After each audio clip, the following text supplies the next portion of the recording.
Bakal jemaah haji diperdaya oleh individu dengan pakej haji yang tak rugi. Rahmat dah cakap sebelum ni banyak kali dalam banyak video saya sebelum ni. Jangan percaya mana-mana tawaran pakej umrah atau haji yang ditawarkan kepada anda secara percuma. Jangan percaya.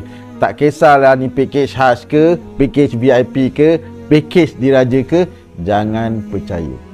Yang kedua, ikut SOP. SOP bila kita nak pergi umrah dan haji, sudah semestinya semuanya detail, tiket, penerbangan, hotel, itinerary semua anda akan dapat lebih awal. Bukan masa kat airport nak pergi baru nak bagi. Yang ketiga, pastikan anda berurusan dengan pakej haji atau umrah yang direkomend atau dibenarkan oleh lembaga tabung haji. Nak pergi haji, dia ada kota guys. Tak boleh main saja-saja nak bagi percuma mat. Kalau yang sekarang ni yang tak percuma pun dah penuh kat Mekah tu, nak bagi lagi percuma. Kan nak suruh apa, membuat-buat sampai keluar. Common sense Rahmat ajar ikut SOP dan prosedur.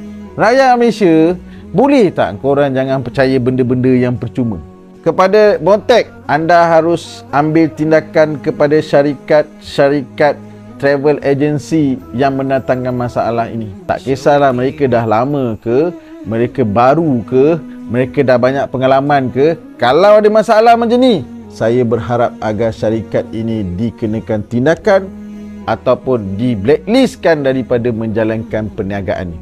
Apabila masalah timbul, dia melibatkan syarikat travel agency yang berlesen. Syarikat travel agency yang berlesen harus bertanggungjawab untuk memastikan tawaran perkhidmatan itu mengikut SOP, prosedur dan undang-undang. Due diligence, syarikat travel agency itu kena buat. Macam mana nak pastikan syarikat travel agency ni mematuhi peraturan dan SOP, tidak mendatangkan masalah? Motek, anda bertanggungjawab untuk memantau, mengawasi syarikat-syarikat ni. Anda bagi lesen kan? Anda pantaulah.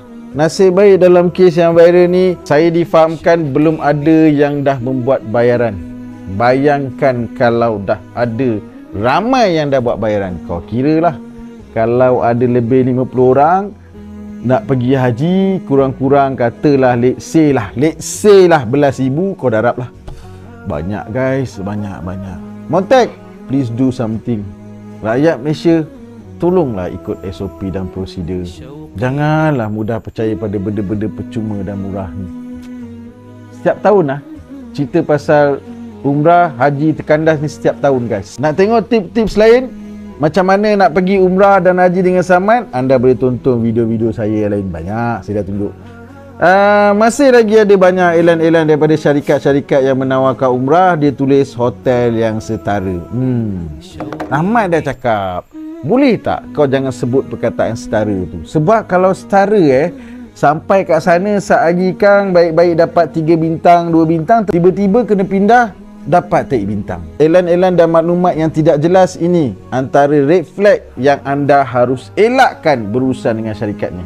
Sorry lah travel agency, aku kena adil dan aku kena bantu rakyat Malaysia lah. Kau boleh tak jangan tulis kat situ hotel ini atau yang setara? Boleh tak bagi spesifik?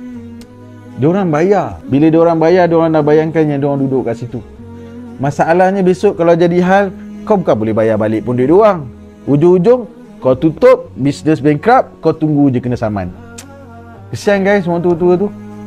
Kepada rakyat Malaysia, pergi dekat playlist saya, tengok video-video saya dah ajar dan saya dah kongsikan tips formula nak selamat pergi umrah dan haji.